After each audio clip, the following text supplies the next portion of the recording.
Desde luego, nuestro agradecimiento lo hemos venido diciendo a todas esas personas que han trabajado, que han arriesgado su vida a la hora de salvar, de curar a Teresa, pero también lo hicieron con los dos misioneros. Hubo un debate, ya se lo decimos aquí, verdaderamente deplorable, sobre si había que repatriarlos o no. Creo que eso ya está prácticamente fuera de toda duda y había quienes querían ir ya a manifestarse y salir a la calle si moría Teresa. Teresa no ha muerto, gracias a Dios y gracias a la sanidad que tenemos. Nosotros les estamos preguntando hoy si la curación de Teresa es un éxito de la sanidad madrileña o no. Ustedes tienen ahí los teléfonos y vamos a ver todos esos detalles que nos hacen hoy compartir esa felicidad con todos ustedes.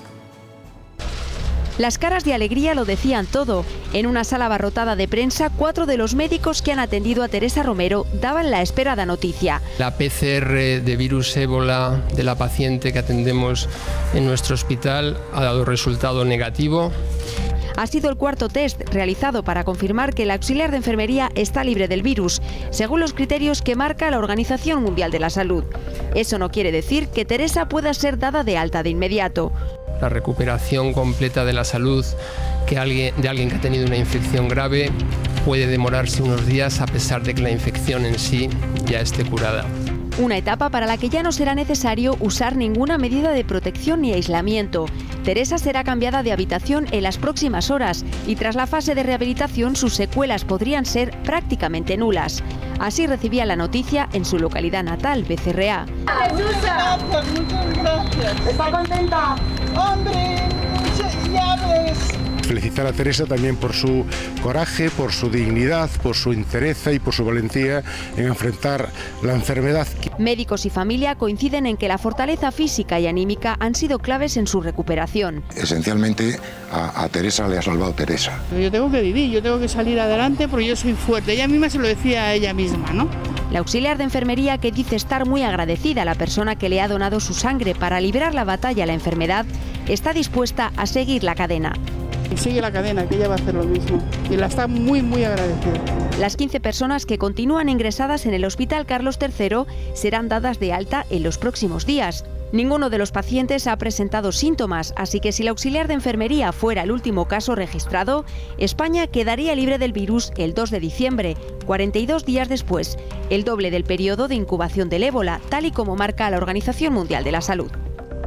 Bueno, y en mi lista de agradecimientos se me había olvidado, ya lo hemos hecho aquí sobradamente, pero hoy se me había olvidado citar a la hermana Paciencia, verdaderamente con ese coraje, esa valentía, esa dignidad y esa falta de rencor absoluto, porque no la trajimos aquí, lo hemos contado sobradamente. Y yo quiero preguntarle al doctor Cabrera que nos cuente, en este momento nosotros estamos preguntando si es un éxito, se puede decir, la sanidad pública, con todos los errores que hay, pero la sanidad pública que ha conseguido salvar a Teresa. ¿Esto se puede considerar un éxito de la sanidad pública española y madrileña o no? ¿O es un éxito de la hermana Paciencia, de la propia Teresa y nada más? Bueno, es una pregunta compleja, hecha por un periodista como tú, que tiene muchos años. Hace 14 días, cuando nadie daba un duro por Teresa, yo en la COPE dije que Teresa se iba a salvar. Y se iba a salvar por el suero de Paciencia.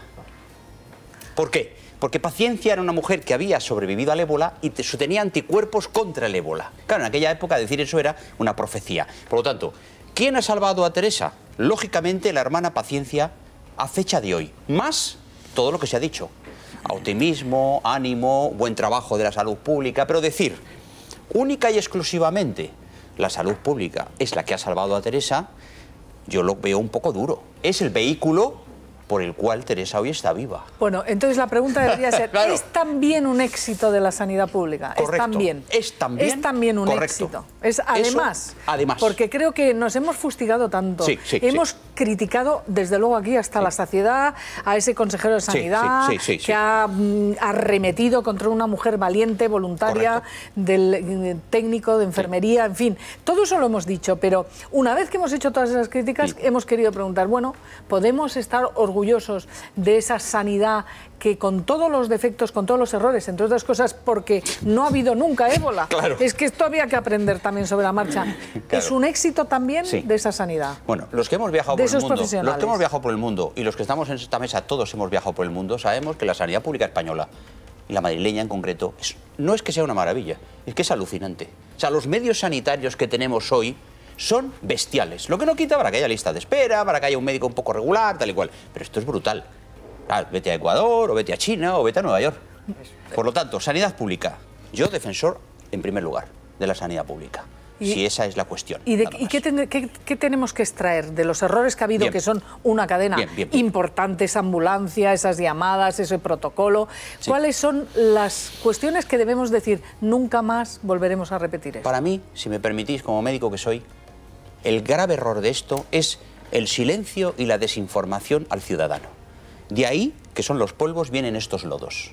No se puede salir diciendo... No sabemos cuando este virus lleva desde el 76 con nosotros. No se puede decir, te hemos aislado a 30 personas cuando los ciudadanos vemos que están en la ventana asomados.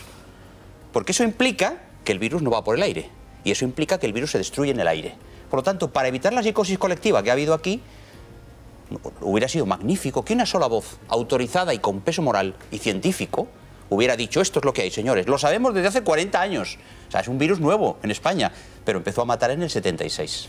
Y la verdad es que el mundo entero debe entonar el mea culpa. Porque el mundo entero. Hemos dado la espalda a un virus que está matando, vamos por 10.000, o va a ir a 10.000, según la Organización Mundial de la Salud, a la semana de aquí a diciembre.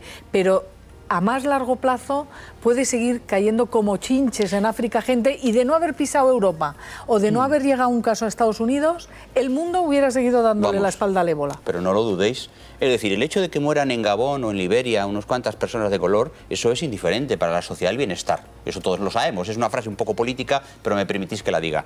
La cuestión del ébola es diferente a la cuestión del SIDA, por ejemplo. El SIDA ha matado a millones de personas. El ébola nunca llegará a matar a millones. ¿Y sabéis por qué? Porque el ébola se autolimita. Es un virus muy frágil y en cuanto está en el aire se destruye. Por lo tanto, el contacto directo es básico. Yo quiero recordar y comparar estas cosas porque con el SIDA empezó igual. No, mientras son dos homosexuales no pasa nada. En cuanto empezaron a ser famosos, la cosa se complicó. Y hoy hay millones. Ha fallado la comunicación. Es vital eso. La comunicación ha sido desastrosa, al menos hasta el famoso viernes donde se crea el comité. La comisión científica. Exactamente, presidido por la vicepresidenta. Pero todo esto que ha ocurrido, don José, demuestra que son los profesionales y no los políticos, y meto en políticos a autoridades políticas, a sindicatos demasiado politizados o alguno de sus portavoces. Es decir, los profesionales son los que tienen que asumir este tipo de crisis sanitarias y los políticos ayudarles y poner a su disposición todos los medios. Esa pregunta es una pregunta muy importante para los que nos están viendo. El político, el director, la autoridad sanitaria, sea consejero, que en este caso es médico, casualmente, o sea ministra, es la autoridad, igual que el juez. Pero al lado está el técnico. Y el técnico es el que tiene que preparar el informe para que el portavoz diga, es la autoridad científica. Correcto. Claro. Es decir, la ministra no es la autoridad científica. Exacto. Ni el consejero, es el experto. Pero vamos a ver. Y en una línea muy diferente quizá a la pregunta de Víctor, yo quería preguntarle por lo que yo considero, yo lo voy a hacer desde un punto de vista crítico, falta total de autocrítica de los profesionales de la sanidad. Quiero decir que en esta crisis se ha echado toda la culpa a los políticos, como siempre, sea la ministra, el consejero, 100% de culpabilidad a los políticos, pero no he visto ni una sola autocrítica de ningún tipo y me refiero en concreto, además de falta de declaraciones en ese sentido, al informe que acaba de publicar se llama el Consejo General de Enfermería. Sí. En ese informe hay todo tipo de reparto de culpas contra los políticos, pero ni una palabra de autocrítica, al menos que hayan resumido en los medios, de los propios enfermeros. Perdona. ¿Está de acuerdo con eso? La manifestación que ha hecho el Consejo General de Enfermería es infumable. ¿Infumable? Infumable. En algún aspecto de esos mogollón de folios que ha presentado, está la falta completa de esa autocrítica. Porque en el fondo, aunque tú seas la mayor asociación de enfermeros de España, ella es auxiliar, por cierto. Sí. Hay auxiliares, hay enfermeros, hay médicos, hay catedráticos, etcétera. Cada uno tiene su estamento y su sindicato. Lo que no se puede es arremeter con fiereza, sin olvidar u olvidando que uno es profesional de la sanidad. Es decir, en esos folios lo único que se hace es decir, este traje está mal, los guantes no son los adecuados. Perdón, un momentito, los guantes, los trajes están comprados por técnicos, que por cierto, eran médicos especialistas. Yo dudo mucho que un médico especialista sepa menos que un enfermero. es mi duda. Ese informe del Consejo General de Enfermería es una especie de autobombo generalizado en el que hay partes de verdad y cuando hay partes de verdad parece que todo es verdad. Es decir, yo estoy contigo en que efectivamente ha habido falta de autocrítica sanitaria. Es decir, Ricardo. Sí. Todavía hace 7 días El País publicaba en portada una estupenda foto de militares españoles instruyendo, hace 7 días, instruyendo a sanitarios. Entonces, te doy la razón, naturalmente, lo que tiene que hacer la política es armar desde el punto de vista de medios, desde el punto de vista de planificación, porque luego seguro que como los profesionales son extraordinarios, estoy de acuerdo, son extraordinarios los profesionales, pero si tú no organizas desde la política, que es para eso que está la política, y si tú no dices, digo por alusiones, naturalmente he sido partidario siempre de traer a estas personas, a cualquiera, a los misioneros principalmente, porque su tarea está por encima, en mi opinión, de la que puedan hacer otras organizaciones, como Cruz Roja, etcétera, pero los misioneros son increíbles, es una...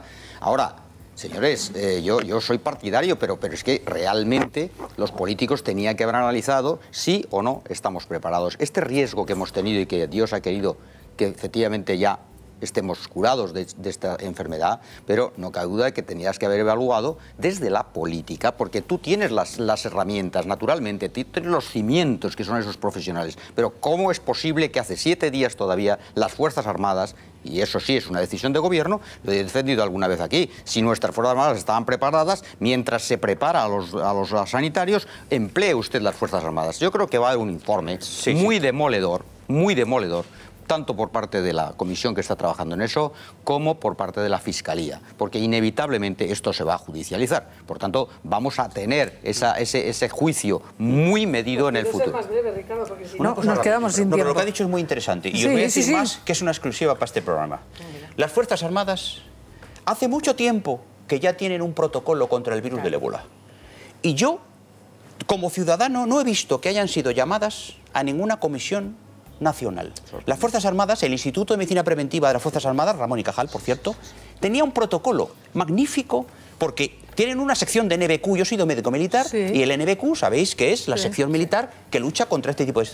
¿Y por qué no se hizo caso a los protocolos iniciales del Ejército? ¿Por qué? Porque el Ejército suena mal. Hasta la creación de la comisión que se metió al Ministerio de Defensa entre los 7 de rebote. Ministerios. Es decir, aquellos días fueron de confusión total y el gobierno estaba confundido. Claro, pero aquel día se rectificó. Pero ese desabastecimiento que a Ricardo lo dice y hace bien, a mí también me chocó, porque las unidades especializadas contra virus bacteriológicos, contra enfermedades, ataques químicos, bacteriológicos, es que existen en España. Entonces, la pregunta que habrá que hacérsela a la ministra Mato es por qué el Gobierno de España no echó mano de quienes sí estaban especializados. Y cuidado, ¿por qué se delega en una comunidad autónoma que ni tiene presupuesto, ni puede...? Entonces, ¿qué pasa aquí? El problema es de origen. ¿La sanidad española, hay una sanidad para España? ¿O estos reinos de taifas que se llaman comunidades autónomas pueden hacer cargo cada comunidad en la lucha contra esto? Muy claro. Bueno, pues a lo mejor todos estos es que cuando hay una emergencia de estas, es una nación la que tiene que afrontarla. Entonces, las autonomías están para lo que están. Pues para cosas, oye, para la medicina general, tal, oye, a lo mejor eso está bien, o el ambulatorio... Pero oye, cuando hay una crisis de este tipo, es la nación que tiene que decir, un momento, las autonomías tranquilas, y yo lo hago. ¿Y qué administración se está haciendo cargo de los costes de esta enfermedad que es nacional y es importada? Pues me temo que la Comunidad de Madrid, ¿no? Ah, bueno, pues eso tampoco se dice, ¿no? No sería justo. Bueno, pues pero nadie ha dicho que no lo pague la Comunidad de Madrid. Tienes razón. El Sistema Nacional de Salud está transferido a la gestión a las comunidades autónomas, pero no la dirección de la sanidad pública. Es decir, que esa todavía está en el Ministerio. Y hay un caso que tiene mucho que ver con esto que hablábamos ahora del Ejército. Sí, pero ¿qué hospitales tiene el Estado? No, pero el Estado tiene la autoridad sobre las comunidades. Pero cuando te llega un caso es que no la ejerce. Cuando te llega un caso así, ¿dónde se les mete? Cuando te llega un caso así, se les mete en la comunidad a la que van. Es decir, que en este caso ha sido Madrid y han tenido que rehabilitar, digamos, porque estaba medio desmantelado el Carlos III y han tenido que volver. Y en fin, a mí me gustaría que de esta experiencia, por ejemplo, el Carlos III vuelva a ser un hospital referente. ¿Y no tenemos el Gómez Ulla militar? Pero quería preguntarle una cosa. En Gómez Ulla había unas obras y lamentablemente el Gómez Ulla tiene una parte de él que está clausurado a expensas de la OTAN. La OTAN requiere que cada país tenga un número de camas militares que no se pueden tocar por si hay una guerra, supuestamente. Ay, nos ha hecho la OTAN cerrar esas camas. Hay una parte del Hospital Gómez Ulla que está reservadas para...